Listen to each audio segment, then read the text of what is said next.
Bonjour à tous, je vous retrouve cette semaine pour réaliser ensemble des brioches suisses. C'est vraiment un goûter que j'adore, qui est très gourmand. C'est une brioche et vous allez retrouver à l'intérieur de la crème pâtissière et des pépites de chocolat. Ce n'est pas compliqué à faire, mais il faut un petit peu de patience. Dans un premier temps, vous allez réaliser une pâte à brioche. Donc il vous faut de la farine, du sucre, de la levure, du beurre, des œufs et une pointe de sel. J'ai déjà réalisé une vidéo, vous allez retrouver toutes les informations pour réaliser une belle pâte à brioche. Donc je vous invite à aller sur cette vidéo. Je vous mets le lien dans le petit en haut à droite de la vidéo ou dans la description de celle-ci. Sinon vous allez la retrouver très facilement sur la chaîne. Je réalise ensuite une crème pâtissière. Pour cela j'ai besoin de lait, de jaune, de sucre, de fécule, de farine et bien sûr de vanille. Dans une casserole je verse le lait et la moitié du sucre. J'ajoute également la vanille. Je mélange et je mets le tout sur le feu.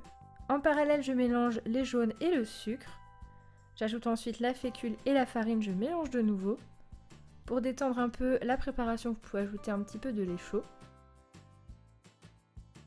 Lorsque le lait bout, vous pouvez le verser sur la préparation, mélanger et transvaser le tout dans la casserole. Vous la remettez sur le feu et vous mélangez jusqu'à ce que la crème épaississe. Vous laissez sur le feu encore 1 minute environ après ébullition. Je dépose la crème dans un récipient plat, je la filme au contact et je la mets tout de suite au réfrigérateur pour la laisser refroidir. Je vais pouvoir abaisser au rouleau ma pâte à brioche. Il faut qu'elle soit environ 4 mm d'épaisseur. Je vous mets les dimensions sur la vidéo. On la baisse en rectangle le plus possible pour éviter d'avoir des chutes.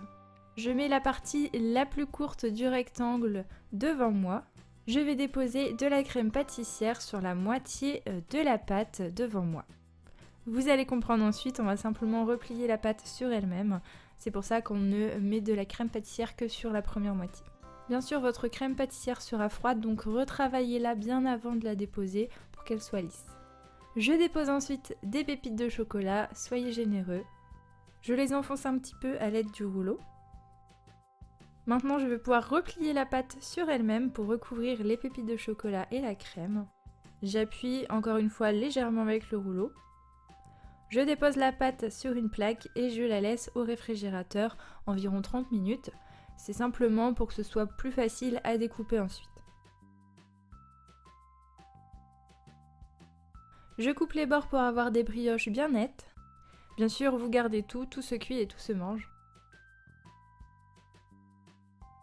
Ensuite, je vais découper tous les 4 cm environ. Avec ces quantités de pâte, vous allez pouvoir en réaliser environ 6.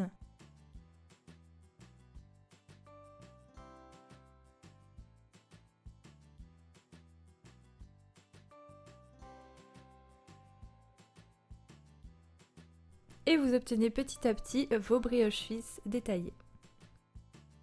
Je les dépose ensuite sur une plaque et je les laisse pousser encore minimum 30 minutes.